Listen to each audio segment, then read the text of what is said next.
मैं ईज़ा और तुम्हें लेने आया हूँ, चलो घर चलो, सब तुम्हारा इंतज़ार कर रहे हैं। ज़रियान इसी लम्हे बाबा को बताने का फैसला कर लिया क्योंकि छुपाने की कोई वजह बनती नहीं थी। बाबा मुझे आपको कुछ बताना है, प्लीज़ मेरी बात समझने की कोशिश कीजिएगा। आलिम साहब उसकी तरफ देखने लगे। ज़रियान उठा और बाबा के पास गया। बाबा जी मेरी बीवी है, 4 दिन पहले हमारा निकाह हुआ है, बस कुछ इमरजेंसी की वजह से आपको बता नहीं सका, माफ़ कर दीजिएगा मुझे। वो घुटनों के बल उनके सामने बैठता उनको समझाने की कोशिश करने लगा।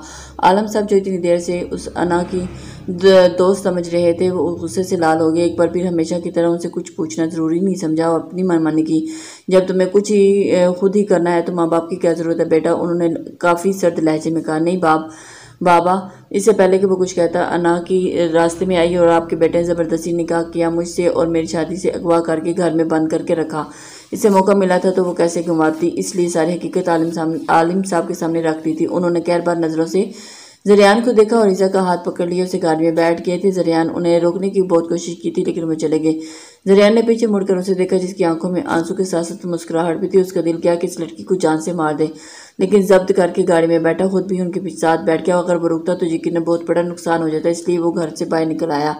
सबके जाने के बाद वो दूसरी गाड़ी में बैठकर ड्राइवर को चलने का इशारा दिया, गाड़ी चला दी। और शायद इससे पहले कि ज़रियान कुछ समझ पाता, वो जैसे ही दुबई एयरपोर्ट से बाहर निकला था कोई मुड़ मुड़ कर उसे देख रहा था, जीन्स के साथ शर्ट पहने बिखरे बालों के साथ। वो बहुत वजीह लग रहा था, ऊपर से उसके पीठे हुए वजह उभरता हुआ डिम्पल सबको अपनी तरफ मुतवज्जो कर रहा था। आप जानते हैं आपके पोते ने क्या गुल खिलाया है शहर में, शुरू से ही इसकी हर जिद पूरी करके आप लोगों ने खुद ही उसे खुद बना दिया और उसके पूछने की ज़रूरत भी नहीं समझी। किसी की बेटी को ज़बरदस्ती अगवा करके निकाह किया। कुछ देर पहले ही वो इज़्ज़त को लेकर हवेली पहुंचे थे। सब लोग इज़्ज़त को देखकर हाले तो इज़्ज़त को देखकर ठीक हो गई थी। बीजान और मम्मा की खुशी का कोई ठिकाना नहीं था। आशिर और निया के साथ अपनी नंद के घर गई थी मिलने के, उनके मुलाकात करने के लिए। थोड़ी देर के बाद हाले और इज़्ज़त को आलम साहब के कमरे में भेज दिया। अब सब वो भड़क रहे थे, कल उनको लोग आकर हमसे सवाल करेंगे कि ऐसी परवरिश की है हमने उन ऐसी और किसी बहन बेटी को अगवा करके। अगर वो लड़की को पसंद थी तो उससे हमसे बात कर सकता था, हम किसी भी चीज़ के लिए उसे क्या। उसका गुस्सा किसी तरह कम नहीं हो रहा था। बीजान और दादा जान आलम साहब का गुस्सा कम करने की कोशिश कर रही थी, जबकि फायजा बेगम सर झुकाए बैठी थी क्योंकि वो सबसे पहले जानती थी। उन्होंने ज़रियान से कहा भी था कि दादा जान और बाबा से इजाज़त लेकर करो, लेकिन जिस कदर जल्दी से सब हुआ था उस सबको मनाने का सोचने का उन्हें नहीं पता था मामला इतना बिगड़ जाएगा। और उसे और उसकी बीवी को हवेली बुलाओ। दादा जान ने फैसला सुनाया जो आलम साहब को हरगिज़ पसंद नहीं आया। नहीं बाबा, न अब इसका हम उनसे कोई वास्ता नहीं, वो हवेली में नहीं आएगा। मेरी वाली गलती मत दोहराओ आलम, ऐसा ना हो कि मेरी तरह हाली हाथ रह जाओ। उन्होंने बहुत कुछ बावर करवाया तो खामोश रह गए। ठीक है, जो मर्जी आए करें आप लोग, वो कहकर हवेली से निकल गए। वो अपने घर आई थी नाराज़गी अपनी जगह, लेकिन इस हालत में वो रायमा बेगम को अकेला नहीं छोड़ सकती थी। लेकिन उसके घर में एक दूसरे पर्द का इजाफा देखकर वो चौंकी थी। फिर अम्मी ने बताया कि वो ज़रियान के काम करने वाली रेशमा की बहन रशीदा बेवा थी और उसकी एक बेटी थी 8 साल की। वो बहुत बापर्दा थी और रायमा बेगम का अकेले रहना बिल्कुल भी मुनासिब नहीं था, इसलिए ज़रियान ने उनके घर रखवाया था। तन्हाई का एहसास भी ना और उस औरत का भी भला हो जाए। उनके बार बार मना करने के बाद भी घर की हर ज़रूरत का सामान भी रखवा दिया था। ज़रियान ने तो उनको कहा था कि साथ चल के उनके साथ रहें, लेकिन वो राज़ी नहीं हुई। ये सब सुनकर अपनी सुबह वाली हरकत पर अफसोस था कि वो सर झटक दिया। उसने कुछ गलत नहीं किया, जो सच था वो सिर्फ बताया था। थोड़ी देर के बाद वो उनके साथ बैठी बातों में मसरूफ रही। अम्मी इन्हें हमें अस्पताल जाना है। उसने अम्मी से कहा, अरे बेटा कल ही तो मुझे ज़रियान एक बहुत बड़े अस्पताल लेकर गया था, दवाई भी लेकर दी, डॉक्टर ने प्रॉपर मेडिसिन लूँगी और खुश रहूँगी तो जल्दी ठीक हो जाऊँगी, तो परेशान मत हो। वो तो ज़रियान नामे से ही तंग आ गई थी, उसे क्या लगता था ये सब करके मेरे दिल में जगह बना लेगा तो गलतफहमी हो, कुछ भी कर ले मेरी नफरत कम नहीं होगी। वो मिर्ज़ा खानदान क्या, उसने सोच लिया था कि 1-1 रुपया अदा कर देगी। उसने दिल में सोच लिया था कि रायमा बेगम इनसे मिलकर घर आएगी। ड्राइवर ने उसने पहले ही भेज दिया था। खुद कॉल बुलाने पर भी उसने वो कॉल नहीं कर सकी थी। वो रिक्शे में बैठकर घर के लिए निकल गई थी। अभी आधे रास्ते पर ही पहुंचे थे कि एक गाड़ी ने उनका रास्ता रोक दिया और उसमें ये हट्टे कट्टे मर्द निकल आए जिसके हाथ में गन थी। रिक्शे वाले के साथ साथ वो घबरा भी गई थी। उसने फौरन अपना मुँह छुपा लिया दुपट्टे से। उनमें से एक आदमी आ गया और कुछ समझने का मौका दिया बिना ही बाजू दबोच कर होले से गाड़ी में की सीट पर बिठा दिया। वो चीखती रह गई। एक ने उसके मुंह पर टेप लगा दी और गाड़ी अपने रास्ते पर चलने लगी। रिक्शे वाला तो गन देकर ही चुप हो गया था। वो ऑफिस में किसी फाइल में पूरी तरह से गर्क था। मोबाइल भी पर उसने नाम देखा तो सेकंड पहले ही कॉल उठाई थी और खबर जंगल की तरह आग की तरह फैल गई थी। अस्सलाम वालेकुम दादा जान। वालेकुम सलाम बरखुदा। कल शाम से पहले आप हवेली में मौजूद होना चाहिए अपनी बीवी के साथ। अपनी बात करके वो पहले ही वो कुछ कहता कि दादा जान ने खटाक से फ़ोन बंद कर दिया। दादा जान कहता तो लाजमी था, कुछ सोच कर वो चुप कर गया। तुम्हें नहीं आना चाहिए था, यूं दिलशेर ने उससे कहा जो काफ़ी बना रहा था अपने लिए। बस यार दोनों मिल के ही करेंगे तो ज़्यादा अच्छा होगा। और तुम क्यों बार बार मेरे आने पर शिकवा कर रहे हो, जैसे यह मलाइका को बुलाने का इरादा हो। तुम्हारा दिलशेर की बार बार रट पर तो उसे गुस्सा ही आ गया। अस्तगफुरुल्लाह, ऐसे बुरे दिन नहीं आए मेरे। हाँ अलबत्ता तुम हाले भाभी को बुलाना चाहो तो बुला लो, मैं चला जाता हूँ। दिलशेर ने भी हिसाब बराबर किया। इससे पहले कि मैं तुम्हारा गला दबा दूँ, शक्ल गुम करो अपनी, उसने गुस्से से कहा। एक तो इस मासूम का ख्याल चैन नहीं लेने दे रहा और उसी से भाग रहा हूँ, और जहाँ भी इसका जिक्र करके गुस्सा दिला दिया। अच्छा अच्छा चलो इनको छोड़ो ज़रा, जायश को बुलाओ और आदिल का करार है वो। रोहान खींच कर थप्पड़ उसकी गुद्दी में मारा। दिलशेर बेचारा तो गर्दन से लाकर रह गया। उसे इस कदर जुल्म की उम्मीद हरगिज नहीं थी। वो लोग उसे एक खंडरनुमा घर में लाए थे, उसे सब नजर आ रहा था लेकिन वो बोल नहीं पा रही थी। आंसू आंखों से बहने लगे। उसे खींचकर गाड़ी से बाहर निकाला, आगे चलने का इशारा किया। वो बहुत डर गई थी। उनकी बातें पर अमल करते आगे चलने लगे। उसके दिल में पूरे रास्ते बस एक ही दुआ कि अल्लाह पाक बस कहीं से जरियान को भेज दे। इन हबशी नुमा मर्दों के बीच में अपनी जान निकलती महसूस हो रही थी। ऊपर से इनके हाथ में मौजूद गन ने पूरी कसर पूरी कर दी थी। बहुत मुश्किल से कांप रही थी, उससे अपना वजूद उठाना मुश्किल हो गया था। तुम यहाँ क्या कर रही हो, उसने जायश को उससे दूर करते हुए गुस्से में पूछा था। मैंने सुना तुम दुबई आए हो तो सोचा तुमसे मिल लूं, और यहाँ दोस्तों को घूमने आई थी, उसने अपने बालों को झटकते हुए एक अदा से कहा। वो सुबह ही सुबह उसके अपार्टमेंट में मौजूद थी। दिलशेर तो सुबह ही चला गया था।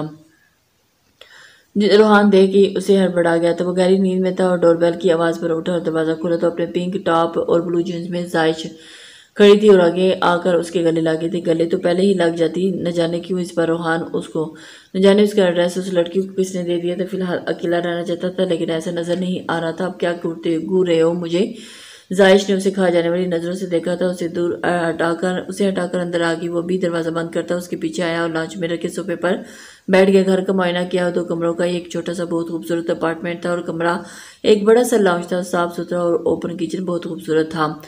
बड़ा प्यारा घर है तुम्हारा, उसने तारीफ की। मेरा नहीं है, दोस्त का है। तुम मुझे इग्नोर क्यों कर रहे हो रोहान, कोई प्रॉब्लम है? उसने रोहान का हाथ थामकर मासूमियत से पूछा। कितने दिनों से उसके ड्रामे बर्दाश्त कर रही थी। यार इग्नोर नहीं कर रहा, काम बढ़ गया है, बिल्कुल टाइम नहीं मिल पाता। उसने हाथ छुड़ाकर किचन में जाने का कहा था। क्या पियोगी? उसने जायश का ध्यान बिठाना चाहा। कुछ नहीं यार, चलो बाहर चलते हैं। जायश ने उसके किचन से बाहर निकालना और चलो तुम बाहर बैठो, 10 मिनट में मैं रेडी होकर आता हूँ। उसे लाउंज में बिठाकर कमरे में चला गया। रोहान जानता था अब वो उसे बिल्कुल भी छोड़ने वाली नहीं है और बंद घर में तो उसके साथ अकेले रहना मुनासिब नहीं लग रहा था। इसलिए जायश रोहान की क्लास फेलो थी। वो दोनों शुरू से ही दोस्ती थी। ये दोस्ती मोहब्बत में कब बदल गई उसे पता ही ना चला। पिछले 1.5 साल से दोनों रिलेशन में थे और रोहान ने वादा किया था कि उसे शादी करेगा। जायश वो सीधा घर पहुंचा था लेकिन उसे कहीं नहीं नजर आई। उसने पूरा घर छान मारा, वो कहीं नहीं थी। वो भागता हुआ गेट पर खड़े गार्ड की जानिब गया था। जी सर बेगम साहिबा तो आपके जाते ही करीम ड्राइवर के साथ ही अपनी अम्मी की तरफ गई हैं और करीम को वापस ही भेज दिया। उन्होंने कहा कि खुद कॉल करके करीम को बुला लेंगी। गार्ड की बात सुनकर रायमा बेगम को कॉल की। अस्सलाम चाची कैसी हैं? कॉल उठाते ही जरियान ने वालेकुम सलाम बेटा बिल्कुल ठीक हो अना के साथ। जी थोड़ा सा मसरूफ था इस वक्त, आप अना से कहीं रेडी हो जाए, 30 मिनट में पहुंच रहा हूँ, अल्लाह हाफिज़। वो कहकर कार काटने लगा लेकिन उसकी बात पर हो गया। उसे सुनने में गलती हुई थी। क्या कहा आपने, प्लीज़ दोबारा कहिएगा। पता नहीं बेटा, 2 घंटे से ज़्यादा हो गया लेकिन अना घर वापस नहीं आई। रशीदा की बेटी ने बताया। उसे रिक्शे वाले तुम्हारा घर एड्रेस बताया था तो अब उसे तक पहुंच जाना चाहिए था, लेकिन रहमा तो परेशान हो गई थी। मैं आ रहा हूँ अभी आपके पास, उसने कॉल काट दिया। अगर तुम्हारी बेगम साहबा पहले आ जाए तो मुझे कॉल करके बता देना। उसने गार्ड को हदायत दी और अपनी गाड़ी में बैठता हुआ जन से गाड़ी भगा कर ले गया। उसके गार्ड की एक गाड़ी उसके पीछे ही थी। टेंशन से एसी का उससे बुरा हाल था। 30 मिनट का रास्ता 15 मिनट में तय करता उसके पास पहुंचे। कहाँ जा सकती है? उससे कोई दोस्त भी है जिसके पास वो जा सकती है? प्लीज़ बताएं मुझे। बेचैनी से उसकी हरकत जाहिर हो रही थी। रायमा बेगम भी बहुत परेशान थी। उसे खुद नहीं समझ आ रहा था कि वो कहाँ चली गई है। जरियान बेटा उसकी कोई दोस्त नहीं है और ना ही कभी आज तक कहीं गई है और मेरा दिल घबरा रहा है। मेरी अना के साथ कुछ हो गया। रशीदा की बेटी बता रही थी कि जिस रिक्शे वाले के साथ वो गई थी 3 गलियां छोड़कर ही रहता है। मैं रुको ज़रा उसके घर जाकर पूछ के आती। मेरे बच्चे किसी मुसीबत में ना हो, परेशानी से चादर लेकर उठी थी। चाची आप बैठें, मैं करता हूँ कुछ। वो जहाँ भी गई होगी ठीक होगी। जरियान ने उसे कंधों से थाम कर कहा था और अपने गार्ड को कॉल मिलाई थी। रशीदा उसकी 8 साल बेटी को साथ लिए देख चुकी थी। अगर तुम जानबूझकर मुझे तंग करने के लिए ये हरकत की है तो तुम्हें पता से भी ढूंढ निकालूंगा और ऐसी सजा दूंगा। कभी सोचने कभी कुछ करने का सोचो भी नहीं। वो ख्यालों ही ख्यालों में उसे मुखातिब करता था। 10 मिनट गुजरे थे। जरियान ने रायमा को और शीदा को कमरे में भेज दिया। कुछ ही सेकंड में उसकी गार्ड एक शख्स को कॉलर से पकड़कर खींचता हुआ उसके पास ले आया। वो ड्राइवर था, शक्ल से शरीफ लग रहा था, लेकिन उसकी बीवी गायब थी। कोई छोटी बात नहीं थी। 3 बजे टाइम, तुम्हारे रिक्शे में एक लड़की बैठी हुई थी, कहाँ छोड़ा उसको तुमने? उसने सर लहजे में पूछा। वो बेचारा तोते की तरह सबको बताता चला गया। ये सब सुनकर जरियान की गर्दन थी कि उभरी की और मुठियाँ पींच कर उसने अपने आप को काबू करने की कोशिश की। साहब, उस गाड़ी का नंबर लिख कर रखा है, मेरा कोई कसूर नहीं है, मेरे छोटे छोटे बच्चे हैं, मुझे जाने दे। रिक्शे वाले ने एक छोटा सा कागज जरियान के हाथ में बढ़ाते हुए कहा था। उसने हाथ से इशारा किया, उसे जाने का इशारा किया। रिक्शे वाले ने तो अपनी जान बचने पर खुदा का शुक्र अदा किया। मुझे अगले 10 मिनट में इस बंदे के साथ साथ अन्ना का लोकेशन चाहिए, वरना 11वें मिनट में मैं कोई भी नहीं बचेगा। उसने गिटार सुनकर ही गार्ड ने वो कागज़ पकड़ा और निकल गया। और उसके निकलते ही रशीदा और रायमा का ख्याल रखने का कहते भी खुद भी उसे ढूंढने के लिए निकल गया था। रोहान ने पूरा दिन जायश के साथ गुजारा। वो उसे छोड़े जा रहा था। रोहान, हम शादी कब करेंगे? जायश के सवाल पर एक पल को रोहान के हाथ में, लेकिन वो कुछ पल ही को खुद को नामल कर लिए। बस एक ज़रूरी काम रहता है, वो हो जाए तो फिर बहुत जल्द तुम्हें अपने निकाह में ले लूँगा और तुम अपनी फैमिली को तुम्हारे घर भेजूँगा। I love you Rohan. वो लाड से उसके बाजू से लागी थी। रोहान को अजीब सा लगा और उसे यूं चिपकना। अच्छा यार, मुझे तुमसे कुछ बात करनी है, सीधी होकर बैठो, या ना ड्राइव नहीं हो पाएगी मुझसे। जरा देखो जायश, तो मेरी आदत और मेरे पसंद से वाकिफ़ हो। मैंने कभी तुम पर रोक टोक नहीं की, लेकिन अब जब शादी करने वाले हैं तो अच्छा है इस तरह की ड्रेसिंग जो तो जिससे वाजे और इस तरह अकेले कहीं आना जाना मुझे बिल्कुल भी पसंद नहीं। शहर में तो ठीक है, लेकिन फैमिली के बगैर लड़की का मुल्क से बाहर घूमना मुझे पसंद नहीं है। हाँ, तुम मेरे साथ फैमिली मेम्बर्स के साथ कहीं भी जाओ, मुझे कोई एतराज़ नहीं। उसने बहुत तहम्मुल से के साथ अपनी बात जायश के सामने रखी थी। इसकी बात पर जायश मुस्कुरा दी। तुम मुझे पहले बता दी तो मैं तुम्हारे लिए खुद को बदल लेती, लेकिन अभी भी वक्त है, बिल्कुल वैसी बन जाऊंगी जैसे तुम चाहते हो। जायश ने के मान जाने पर उसके दिल में ढेरों सुकून उतर आया था। उसे यहाँ बंद हुए 2 घंटे हो गए थे, लेकिन जो लोग अगवा कर लाए थे उसका हाथ बांध कर एक कमरे में बंद कर चले गए थे, जहाँ सिर्फ काट कबाड़ था। रोते रोते उसकी आंखें सूज गई थी और उसका दिल बार बार जरियान को पुकार रहा था, कितनी ही नफरत से, लेकिन वो उसका महरम था। उसे दरवाजे के बाहर कदमों की आवाज़ सुनाई थी। अब न जाने उसके साथ क्या हो जाने वाला था।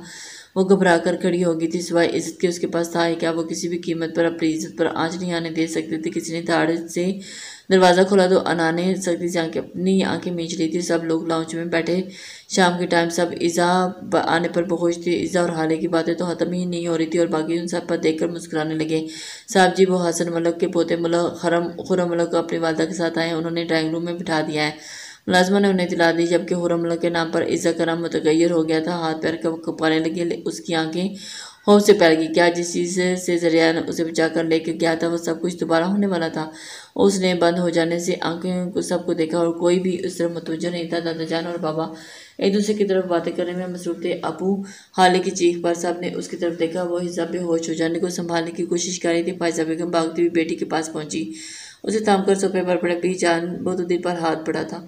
इज़ा को बेहोश होते देखकर सबके हाथ पांव फूल गए थे। हालत रोने लगी थी। फायजा बेगम परेशानी के आलम साहब को बुलाने लगी। मामी क्या हुआ? सब खरीद है? आशिर जो उसी वक्त अन्नेहा और सारा बेगम के साथ आया था, फायजा बेगम को परेशानी से भागते हुए पूछने लगा, बेटा वो इज़ा बेहोश हो गई है, सुबह से ही तो न जाने मेरी बच्ची को हो क्या। वो रोते हुए बोली, मामी चले परेशान मत हो, डॉक्टर को कॉल कर देता हूँ। उसने उनको थामा और डॉक्टर को कॉल करते हुए आगे बढ़ गया। थोड़ी देर में ही डॉक्टर आ गया। देखे ज़रा, ये बेहोश डर की वजह से बेहोश हो गया, बहुत वीक है, परेशानी की कोई बात नहीं, आप कोशिश करें। ऐसे ना, मैं ताकत की कुछ दवाइयाँ लिख देता हूँ, आप इसे टाइम पर दीजिएगा, इंशाल्लाह बेहतर हो जाएगा। डॉक्टर कहकर चला गया तो सबने सुकून का सांस लिया, लेकिन हाले की सूसू की आवाज़ अब भी जारी थी। कैसे हुआ? दादा जान ने बैठते हुए पूछा था। आलम साहब भी दादा जान के साथ टांग पर टांग बढ़ाए बैठे थे।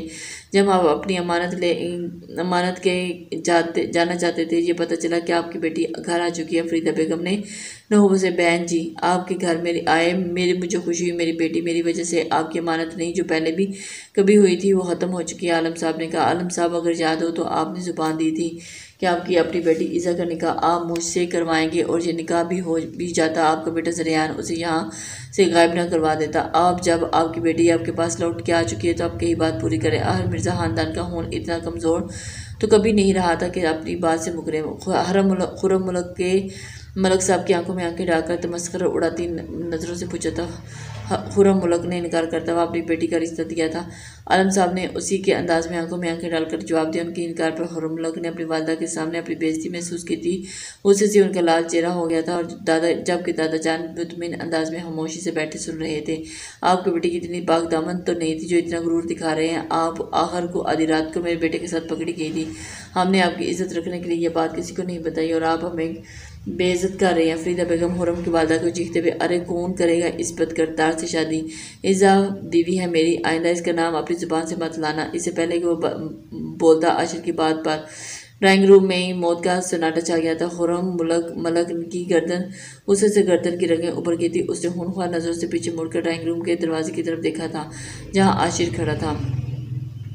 वो चलता हुआ उनके पास आया था और हाथ के इशारे से बाहर का रास्ता दिखाया था। जबकि दादा जान बाबा हैरानी से आशिर को देख रहे थे। देखा लूँगा तुम सबको, मेरे साथ धोखा करने का अंजाम बहुत बुरा होगा, उसकी सज़ा तो तुम सबको मिलकर रहेगी। वो चीखते हुए वहाँ से अपनी माँ को लिए निकल गया। ये सब क्या किया तुमने आशिर? दादा जान ने सब पहले पूछा। आलम साहब आशिर पे बहुत गुस्सा आ रहा था। उनकी बेटी तो अपनी बीवी को कह सकता है नाना जान, मामू जान, मुझे आप दोनों से बात करनी है, प्लीज़ मुझे गलत मत समझिएगा। वो उनके सामने घुटनों के बल बैठ गया था। तो दादा जान उसको जो सही लगा वो कह दिया, वरना वो आए रोज़ यहाँ आ जाते। ईज़ा भी कब तक डट कर रहेगी? आहर उसने परेशानी में कहा था। लेकिन बेटा गांव में यह बात फैल जाएगी कि ईज़ा का निकाह हो चुका है तो उसके रिश्ते नहीं आएंगे। मैं ईज़ा से निकाह करना चाहता हूँ। उसने नज़रें झुकाए दोनों के सरों पर पाँव बोलते। आलम साहब ने भी यकीनी किया। आलम ने अपने भांजे को देखा। मैं जानता हूँ मेरे पास आप लोगों को जितनी दौलत नहीं है, उसे शादी कहीं ना कहीं तो करवानी है, तो आप लोग एक बार मेरे बारे में तो सोचें, क्योंकि आपके लिए यही बेहतर है और इससे सबसे दूर जाना बेहतर है। आप लोग आराम से सोच लीजिए, मुझे कोई एतराज़ नहीं, आपका हर फैसला कबूल है। आशिर ने अपनी बात बता दी। अगले 10 मिनट में उसके पास डिटेल्स के साथ लोकेशन भी था और उसने सेकंड में देर किए बगैर उसकी तरफ बचाती ये तो तय था कि वो सामने था, वो जान से जाएगा और ये सोच लिया था कि जलाने के लिए काफ़ी था और उसकी इज्जत को हाथ लगाने की हिम्मत तो कैसी किसी दुश्मन ने नहीं, सब कुछ जलाकर राख कर देगा। उसके गार्ड भी उसको फॉलो कर रहे थे। अगले 15 मिनट तक वो उन तक जगह मौजूद थे। एक खंडनुमा गार था जहाँ 3 आदमी ताश खेल रहे थे, लेकिन अचानक गाड़ी के रुकने पर बड़बड़ा कर उठे।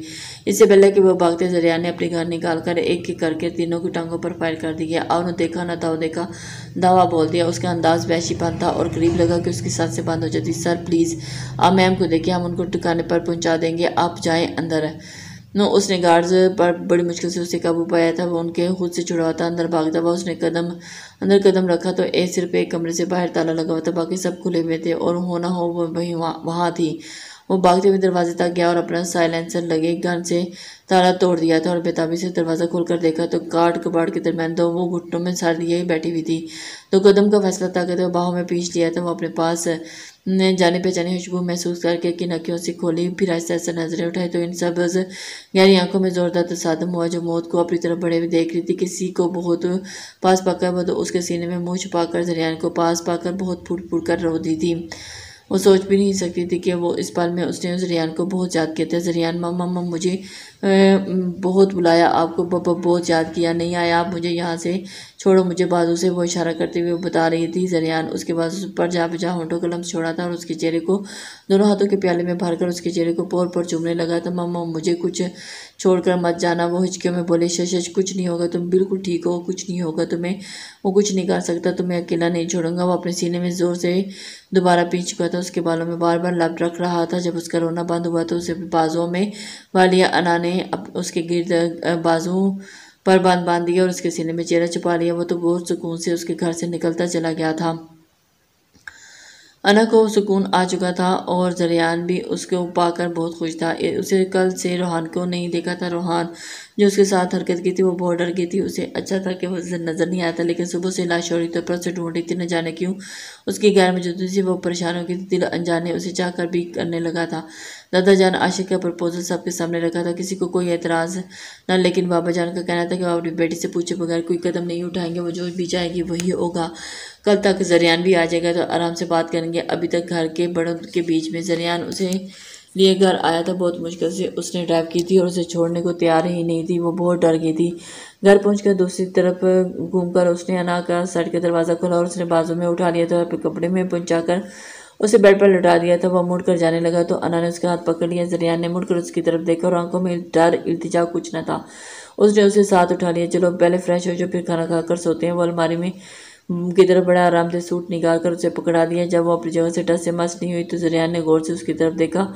वो सुबह डरी सहमी खुद में अपनी पनाह ढूंढती हुई इतनी प्यारी लग रही थी कि बेसाख्त उसके सीने में पींच लिया। अना को लगा उसकी हड्डियां टूट जाएंगी। अगर मेरी बीवी चाहती है कि उसको फ्रेश करने का काम मैं करूं तो वो बंदा हाजिर है। आहर को अपनी बीवी का दीवाना हूं तो इतना तो कर सकता हूं। वो उसके कान में सरगोशी की सूरत में बोल रहा था। जरियान के होंठों का लम्स अपने कान और गालों पर महसूस करके जिस्म में एक सर्द लहर दौड़ सी गई थी। वो शायद मदहोश हो रहा था। उसकी गिरफ्त खुद पर कमज़ोर पड़ते देखकर उसने जरियान को धक्का दिया और वाशरूम में जाकर बंद हो गई थी। दरवाजे से लगे लंबे लंबे सांस लेने लगी। उसके भागने पर जरियान ने होंठों पर मुस्कुराहट बिखर गई थी और कल करके मुलाजमा को खाना बेचने का कहा। सुबह जब उसकी आंख खुली तो वो खुद को जरियान की मजबूत गिरफ्त में पाया। वह सोते सोते बहुत मासूम लग रहा था। बिखरे बाल, खड़ी नाक, स्टाइल से सेट हुई मूंछें और बेड सोते हुए बहुत सैर अंगेज लग रहा था। वो शायद फ्रेश होकर दोबारा सो रहा था। बाल हल्के हल्के नम थे। एकदम से वो अलर्ट हुई और आहिस्ता आहिस्ता गुजरी रात का एक एक लम्हा उसे याद आने लगा था। एक नज़र खुद के सरापे पर डाली थी और जरियान की ब्राउन शर्ट जो उसे बहुत ज़्यादा खुली थी जिसकी वजह से गला कंधे से नुमाया हो रहा था और बेतरतीब हुलिया देकर वो कान के लू तक सुर्ख हुई थी। न जाने कब क्यों वो उसे रोक नहीं पाई थी। शायद निकाह के दो बोल में इतनी ताकत थी कि वो चाहकर भी उसे नफरत नहीं कर पाई थी।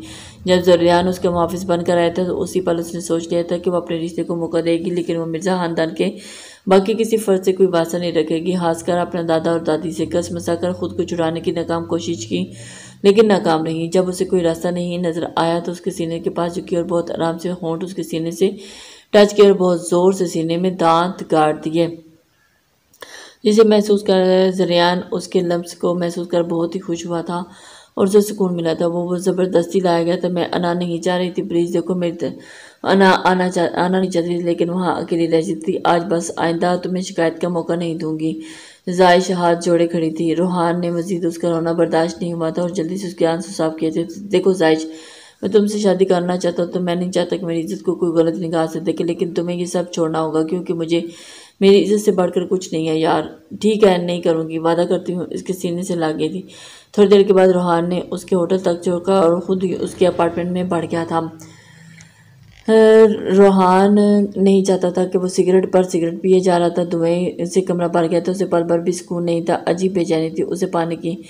चार दिन ब दिन बढ़ती जा रही थी। क्या वो मुझे कबूल करेगी? उसके भाई उसकी उस बात को वो कबूल करेंगे? वो मलाइका को छोड़कर मैं उनकी बहन से शादी करूं? क्या वो लोग मुझे अपनी फूल सी बहन सौंप देंगे? ये सवाल वो 2 दिन से खुद से बहुत बार करता था और कोई मुस्बत जवाब नहीं मिल रहा था। यह तो तय था कि इज़ा को अपना बनाकर रहेगा, लेकिन उसकी सांसों को इज़ा की ज़रूरत थी। वो उसे पाने के लिए आखिरी हद तक लड़ेगा। रूहान उससे मिलने के लिए जब भी उसके कमरे में आया तो कमरे का माहौल देखकर एक पल को हैरत हुई थी। नीम अंधेरे की ये सिगरेट के धुएं से भरा हुआ कमरा वहशत हुई थी और जब के खुद शराब पीकर आया था। दिलशेर, ये क्या हालत बनाई है तुमने? अपनी इस कमरे में सारी लाइट जला दो। रूहान ने उसकी तरफ बढ़ते हुए उसे कहा था। दिलशेर ने अभी तक ऑफिस वाले हुरिये में ही चेंज करने की जहमत की थी और उसने नहीं की थी। शायद उसकी यादों में उसकी चेंज करने की ज़रूरत थी। दिलशेर ने उसकी तरफ देखा। यार कुछ नहीं, अब बंदा क्या सिगरेट भी नहीं पी सकता? उसने चिढ़कर कहा। हाँ पी सकते हो, लेकिन बात मत घुमाओ। मुझे ये बताओ क्या बात है? हफ्ते में नोट लगा रहा हूँ, मुझे तुम परेशान लग रहा है। घंटों बैठकर सोचते रहते हो। उसने तहम्मुल से पूछा। अगर दोस्त था तो कैसे तनहा छोड़ सकते थे? चल उठ दफा हो जा मेरे रूम से, मुझे फ्रेश होना है। हर वक्त बकवास ना किया करो। तुम बस हाले भाभी और अपने फ्यूचर के बारे में सोचो। मुझे इतना मत सोचो कि तुम्हारी बीवी मुझ पर शक करने लगे। दिलशेर ने उसे दफा करने के साथ साथ छेड़ना जरूरी समझा था। आखिर उसे बताया भी तो क्या बताता कि वो उसकी बहन से मोहब्बत करता है। यही वजह थी कि उसे अंदर ही अंदर इस बात को, लेकिन आगे भी रूहान था। रूहान बगैर पूछे उसकी जान नहीं छोड़ने वाला था। मुझे ऐसा क्यों लग रहा है कि तुम मलाइका के बजाय किसी और के साथ फ्यूचर प्लानिंग करे? जो वॉशरूम की तरफ जा रहा था। रूहान की तरफ बात में कदम बढ़ते रुक गए थे। उसके यहीं रुकना रूहान की बात पर मोहर लगा गया था। बाकी कसर उसके लफ्ज़ों ने पूरी कर दी थी। हाँ, मोहब्बत को हो गया किसी से, इतनी मोहब्बत के उसे भूलने की कोशिश के बावजूद भी वो बढ़ती जा रही है। दिलशेर ने दिल शिकस्ता होकर तुम उसे भूलना क्यों चाहते हो? रूहान ने इस्तफसार किया। क्योंकि मैं मलाइका को धोखा नहीं चाहता और मलाइका के साथ मेरी मंगनी का पता होते हुए भी कोई अपनी लाडली बेटी का रिश्ता मुझे क्यों देगा? उसने बहन कहने पर गुरेज किया था, लेकिन वो पहचाना ले। जहाँ तक मुझे पता है मलाइका को तुम पसंद नहीं करते और ये तुम्हारे फादर और मलाइका की मर्जी की बिना है। वो भी सिर्फ इस वजह से कि तुम उसे वक्त कोई पसंद नहीं था और तुमने ये बात उन दोनों से की थी। अगर शादी से पहले तुम्हें कोई पसंद आ गई तो तुम उसे छोड़ दोगे और तुम्हारी बात पर एग्री किया था। सब ने ये बात मलाइका खुद भी जानती थी, राइट? अगर आखिर में मैंने तस्दीक चाहिए थी। हाँ, अब तो अब क्या मसला है? हाँ यार, और सच कहूँ तो मुझे मलाइका तो खुद पसंद लड़की लगती है, अपने अलावा किसी और के बारे में नहीं सोचता। दिलशेर ने अपनी सोच बताई और दिलशेर खुद भी जानता था कि कैसे मलाइका ने उसके बाप को इमोशनली ब्लैकमेल करके रिश्ता किया था। यही वजह थी कि उसे मलाइका बिल्कुल भी पसंद नहीं थी। वो अगर उसे पसंद थी तो उसकी बहन, जिसके बारे में वो खुलकर उससे बात नहीं कर सकता था। और उसके बाप ने उसे हर इनकार को दरिया में डालकर बस एक ही बात की थी कि अगर कोई पसंद है तो बताओ, वरना मलाइका से बात करनी पड़ेगी। इस टाइम तो दिलशेर के दिमाग में कोई नहीं था। काश तुम 2 महीने पहले आ जाती, वो बस सोच ही सका था। बताओ अब यार, उसकी खामोशी से चिढ़ गया था। अब उसे नींद आ रही थी नशे की बाइस, लेकिन वो दिलशेर का मसला हल करना चाहता था। मसला उसकी फैमिली का है यार, वो क्या अपनी बहन देंगे जब उनको पता है कि मैं मलाइका के साथ मंगनी में रह चुका हूँ। दिलशेर ने अपना असल मसला बयान किया, यानी वो मलाइका को छोड़ने का सोच चुका था। सिर्फ इज्जा की फैमिली का था। देख भाई दिलशेर, मंगनी की हमारे इस्लाम में कोई अहमियत नहीं है। अगर तुम में कोई कमी नहीं है तो कोई तुम्हारे रिश्ते के लिए इनकार करके तुम्हारे इनकार में आने वाली लड़की, इतना यकीन है मुझे और मैं वादा करता हूँ तुम्हारी मोहब्बत, तुम्हारे बीच में आने वाली हर रुकावट को दूर करने में मुझे तुम हमेशा साथ पाओगे। दिलशेर के दिल में सुकून उतर गया था और जैसे ही जगह हासिल होगी और थोड़ी देर में इधर उधर की बातें करने के बाद रोहान अपने कमरे में चले गया और रोहान ने लड़की के बारे में जानने की कोशिश की। ना दिलशेर ने लड़की का नाम बताया था।